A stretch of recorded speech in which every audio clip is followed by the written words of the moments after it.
Jurassic Island, premier parc dédié aux dinosaures de toute la Caraïbe. Parcourez le parc à la rencontre de dinosaures animés à taille réelle. Au programme, plongez dans l'ère du Jurassique en réalité virtuelle avec la toute nouvelle attraction Jurassic VR. Infos et adresse sur le site www.jurassic-island.com. Venez vous fondre le temps d'un instant dans un autre monde. Martinique Actualité. Souvenez-vous, il y a 16 ans, le 5 février 2009, a commencé la mobilisation la plus massive de son histoire qu'a connue la Martinique. Elle a duré 38 jours. C'était une mobilisation contre la vie chère. Ses résultats ont été décevants. Au terme d'une longue enquête, les gendarmes ont arrêté 6 personnes qui avaient participé à des pillages aux marins pendant les manifestations contre la vie chère en novembre de l'an dernier. 3 d'entre elles ont été placées en détention en attendant leur procès qui devrait avoir lieu le 14 mars. C'est Colbert, un ministre de Louis XIV, qui a rédigé le Code noir. C'était donc un ministre très impliqué dans l'esclavage. Et pourtant, sa statue se trouve sur la façade de l'Assemblée nationale, le temple de la République et de sa devise « Liberté, égalité, fraternité ». C'est sur cette ignominie que le Guadeloupéen Franco Lulliat a voulu attirer l'attention en taguant sur cette statue « Négrophobie d'État », c'était en juin 2020. En mai 2021, il a été condamné à 500 € d'amende et à 1040 € de dommages et intérêts à verser à l'Assemblée nationale. Il avait fait appel de cette décision. Ce deuxième procès s'ouvre aujourd'hui, mercredi 5 février. En 2023, le groupe Bernard Ayotte a réalisé un chiffre d'affaires d'environ 5 milliards d'euros et un bénéfice d'environ 227 millions d'euros.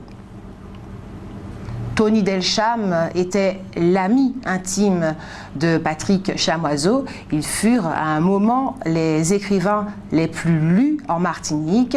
Le talent de l'un d'eux a été reconnu par le prix Goncourt. L'autre, curieusement, n'a jamais reçu le moindre prix. Pourtant, ils sont un certain nombre à penser que la littérature de Delcham vaut bien celle de Chamoiseau. Ces deux écrivains ont en commun que ce ne sont pas des intellectuels au sens classique du terme. Tony Delcham n'a pas fait d'études supérieures, pas plus que Patrick Chamoiseau, qui intervenait comme éducateur auprès des détenus dans les prisons.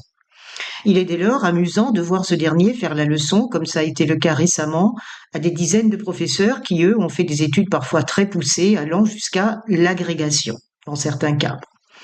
Notons que c'est également Patrick Chamoiseau qui avait été chargé de réaliser la biographie de Napoléon Ier à l'occasion de l'exposition qui a été consacrée à ce dernier il y a quelques années au Parc des Expositions Porte de Versailles à Paris. Une exposition qui, destinée à rendre hommage à l'empereur, n'avait évidemment pas beaucoup insisté sur le fait qu'il a rétabli ou tenté de rétablir l'esclavage dans nos régions. Le personnel du CHUM avait déposé un préavis pour une grève qui devait démarrer aujourd'hui, le 5 février, mais il a obtenu un rendez-vous avec la direction de l'hôpital demain, jeudi 6 février à midi. Pour l'instant, il sursoit donc à sa grève. Parmi les revendications du personnel, outre une prise en charge plus efficace des malades à tous les niveaux, notamment aux urgences, il est question de la mise sous tutelle du CHU qui est anormalement endetté. Et puis dans le cadre de la manifestation culturelle Schœlcher, ville de la parole, la pièce de théâtre C'est l'une pour tous les noms de la terre de Faubert Bolivar est jouée ce jeudi 6 février à partir de 19h à la bibliothèque municipale située à l'ex-espace Osna au quartier Anse-Madame. Cette production est réalisée par la compagnie Théâtre des Deux Saisons. La mise en scène est de Nelson Raphaël Nadel avec Karine Pédurand. L'entrée de ce spectacle est gratuite. La mission locale du Nord a organisé au Millénium du Morne Rouge un job dating qui a réuni environ 600 jeunes et 40 chefs d'entreprise. Il s'agissait de démontrer que le nord de notre île peut également procurer des emplois aux jeunes qui en cherchent. On ne sait pas si ce pari a été gagné. À cause d'un ensoleillement insuffisant, les producteurs de canne n'ont pas pu livrer au galion la canne dont cette usine a besoin pour produire du sucre.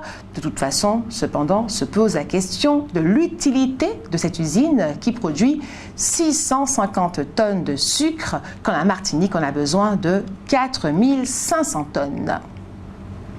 Et puis le corps retrouvé le 2 février dans la baie de Fort-de-France, à proximité de l'appontement des bateaux qui assurent les navettes vers les Trois-Îlets, a été identifié. Il s'agit d'un homme de 36 ans. L'enquête se poursuit pour tenter de connaître les raisons de ce décès. Et puis c'est hier après-midi, mardi, que le docteur Alain Rousselin, décédé il y a 8 jours à l'âge de 78 ans, a été inhumé au Marin. Le docteur Rousselin a présidé la Ligue d'athlétisme de la Martinique de 1980 à 1986 et le CROSMA de 1986 à 1992. Outremernews.fr, le site de l'actualité Outre-mer, 24 heures sur 24 et 7 jours sur 7. Retrouvez la chaîne Outremer News sur YouTube.